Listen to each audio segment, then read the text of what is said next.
Ay na nga, ang pinaka-importante na hindi ko naisip bago ko magpakasal is kung okay ba sa akin na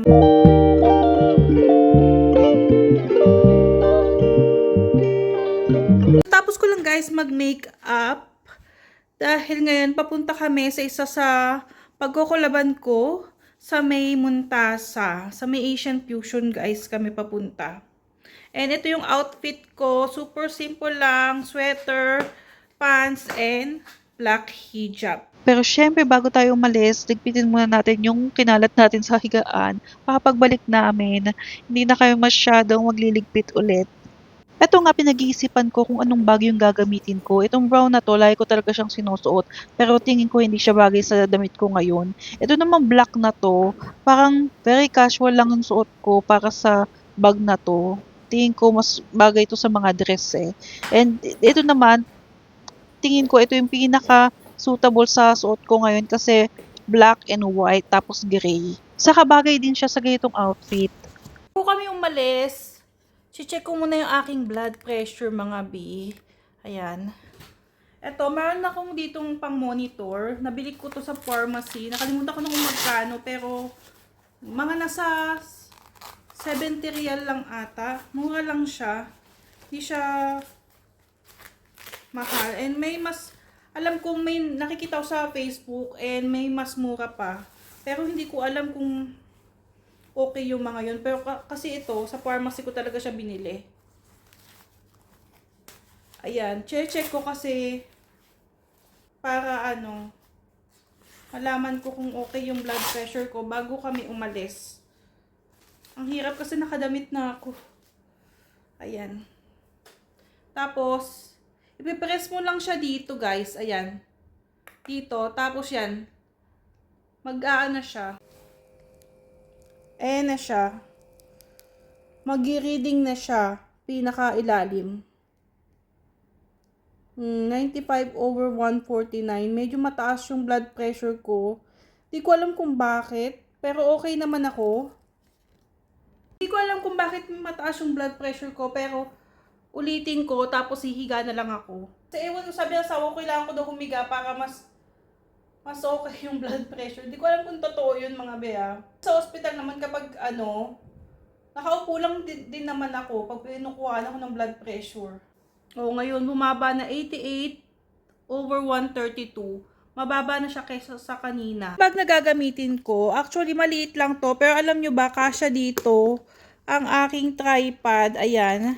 Nafo-fold kasi itong tripod ko. Ito yung ginagamit ko kapag nakikipag-collab ako sa labas. Ayan, yan yung ginagamit ko. Kasyang-kasya siya dito. Halika na guys, labas na tayo ng kwarto para makaalis na kasi mag-alas 7 na din. Para hindi tayo gabi. Kami guys sa pupuntahan namin sa Asian Fusion. Dito guys sa restaurant. Pasok tayo. Cool.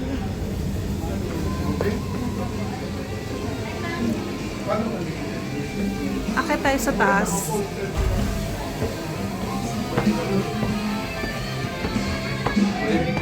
Pumunta tayo dito guys. Electronic trading to efficient optimized fee.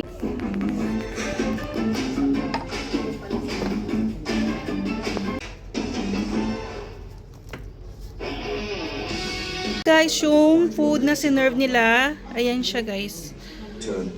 Meron din sila ditong Cajun, seafood Cajun.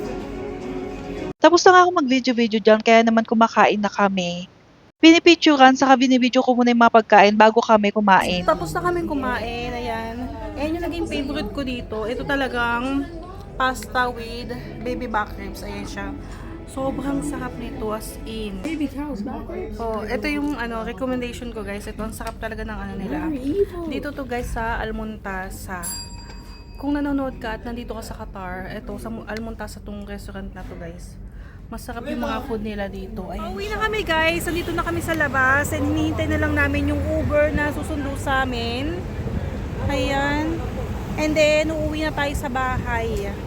Nakasakay na kami guys ng Uber. Sumakit yung tiyan ko kasi ang dami kong nakain. Ang sarap ng pasta nila. Grabe. Saka ang dami kong nainom na milk tea.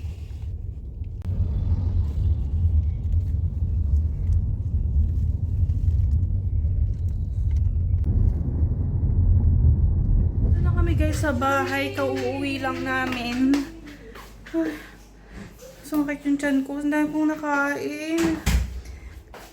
Nag-take out kami ng pasta saka baby back ribs sa asawa ko. Saka yung ibang natira namin doon, tinake out na namin at umuwi na. 9:40 na ng gabi, guys. And bukas na lang tayo ulit mag-usap kasi pagod ako. Gusto ko din magtanggal ng makeup. And ayun lang, matutulog na kami. Bye! Hello guys! Magluluto tayo ngayon ng adobo. Akala ko talaga mixed chicken yung aking na-defrost, pero chicken wings pala to, hindi ko napansin. Pero guys, tignan ninyo kung gaano kalaki yung chicken wings na to. Ang laki niya oh. Ayan, ang laki. Nagulat ako kasi usually kapag nakakapagbukas ako ng chicken wings, ang liliit lang niya. Pero ito ang lalaki. So okay na to gawing adobo. Pwede na.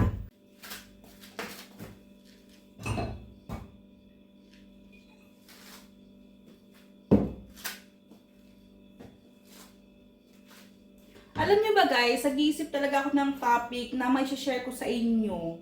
At ito talaga yung naalala ko. Alam niyo, isa sa mga hindi ko naisip noon before ako nagpakasal at pumayag magpakasal, isa ito talaga guys, yung pinaka-importante. Maglalagay lang ako ng soy sauce sa ating chicken. Tapos, itong ating vinegar. Mag-add na din tayo guys ng crushed garlic. Ayan. Tapos masamasahin ko lang to. Saglit. Ayun na nga, ang pinaka-importante na hindi ko naisip bago ko magpakasal is kung okay ba sa akin na manirahan sa kanila. O kung okay ba sa kanya na manirahan sa atin. Kasi dapat parehas kayo ng gusto. Hindi yung after nyo magpakasal, ma-realize nyo or malalaman ninyo na hindi pala okay sa inyo. Siya kasi, ayaw niyang, hindi sa ayaw, pero kasi, parang hindi siya komportable na for good sa Pilipinas. Guys, kung ninyo pa alam, nandito po kami sa Qatar. So, ang asawa ko po is Egyptian, and ako Pilipina, of course. Ayan, so nandito kami sa foreign country, parehas. So, dito kami nag-i-stay. At dito din kami nagkakilala. Sa naman, pag nag-for good kami, until now, hindi pa namin alam. Depende na lang kung anong mangyayari. Pero for now, nandito pa rin kami. Ayun nga, nung nag-uusap kami, hindi namin alam kung saan ba kami magpo-for good, kung okay ba sa amin parehas. Pero sa kanya, hindi siya komportable sa Pilipinas. And of course, ako, dahil nga kasal na din kami, kung hindi siya komportable sa Pilipinas, baka mag-stick na lang kami sa kanila. Ganyan. Pero hindi pa talaga sure kasi nandito pa naman kami sa Qatar. Hindi natin alam kung anong mangyayari. Kaya, guys, I'm telling you, I'm advising you, pag-usapan nyo muna din yan. Kung parehas kayo ng gusto. Kasi baka mamaya ikaw, ayaw mo pala sa kanila, gusto mo talaga sa atin mag-stay. Tapos siya naman, gusto niya sa kanila mag-stay. Alam mo yon, medyo complicated kapag, lalo na kapag kasal na kayo, tapos may mga anak na kayo. Pero sa akin naman, sa totoo lang, kahit saan, okay lang sa akin. Kasi pwede naman akong mag-visit sa Philippines. Pero, ayun nga, baka kasi sa inyo, kailangan yung, yun, pag-isipan din yun. Kasi 'di ba, yung iba prepared sa Pilipinas, yung iba naman prepared sa okay lang sa inyo na mag-adjust sa ibang bansa. Pero kasi nga hindi naman sila American na katulad ng mga 'di ba, na hindi ganoon kalayo yung lifestyle sa atin sa Pilipinas. Sa kanila kasi sobrang layo. So ikaw talaga yung super mag-a-adjust kapag nanirahan ka doon sa kanila. Ikaw yung makikisama sa mga in-laws mo, yung mag-a-adjust ka sa lifestyle nila. So, mas ikaw talaga yung medyo mahihirapan. Pero nasa iyo yun kung payag ka ng ganun. Ako kasi, syempre, dito sa Qatar, sa Muslim na din ako, hindi na siya ganun kalaki yung adjustment ko kasi halos same lang din naman dito. Pero yun nga, doon kasi sa kanila, di ba, mag-a-adjust ka sa mga kamag-anak, hindi lang sa culture.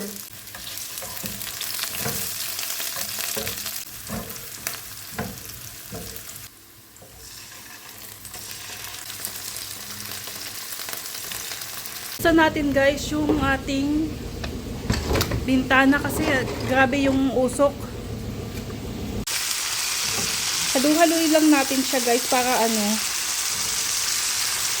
maluto siya ng maayos. Alam niyo ba guys, sobrang tagal kong nag-stop mag-post dito sa YouTube. Nandun talaga ako sa TikTok or sa Facebook ganyan. And lagi talaga ako nakaka-receive ng mga messages doon from YouTube about this sa mga topic ko dito sa YouTube. Kaya naisip ko bakit hindi ko ituloy yung mga topic ko dito. And recently nagulat ako as in guys, hindi monetize tong channel na to, matagal na. Kaya hindi na din ako nag-update.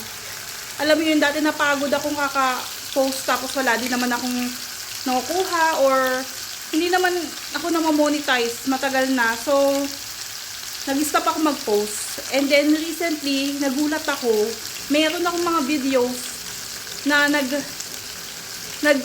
viral talaga siya. Tapos ang daming views.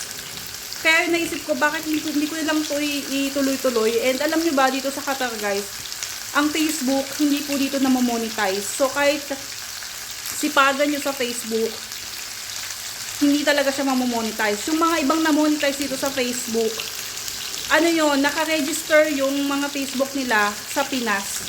Yung Facebook nila, gawa siya sa Pinas, hindi dito sa Qatar.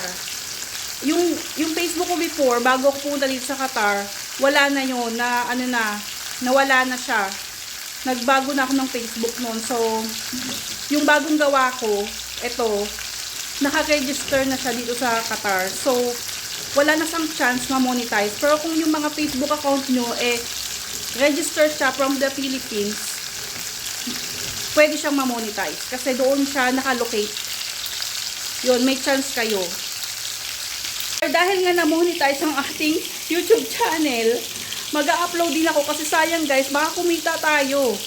Ang tagal-tagal kong naghihintay ma-monetize dito. As in, siguro 7 years na tong channel na to.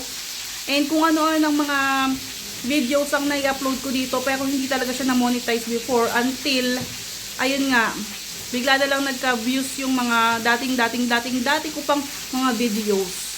And na-realize ko, ito pala yung gusto ng mga viewers ko dito about this topic talaga. So, continue ko na lang siya and magpo-post din ako ng mga shorts. Sa mga shorts guys, kasi honestly hindi ko talaga alam kung anong ipo-post ko doon kasi sa TikTok saka sa YouTube, may mga short videos ako doon pero random lang kasi yun eh. So, ang plano ko, mga preparation ng food na lang. Kasi, yun yung ano ba yun? Parang masusunog yung aking niluluto. Bigla na lang siyang nangamoy. Na din ako guys ng tubig, saka yung pinagmarinate natin. Tapos lagay tayo ng peppercorn.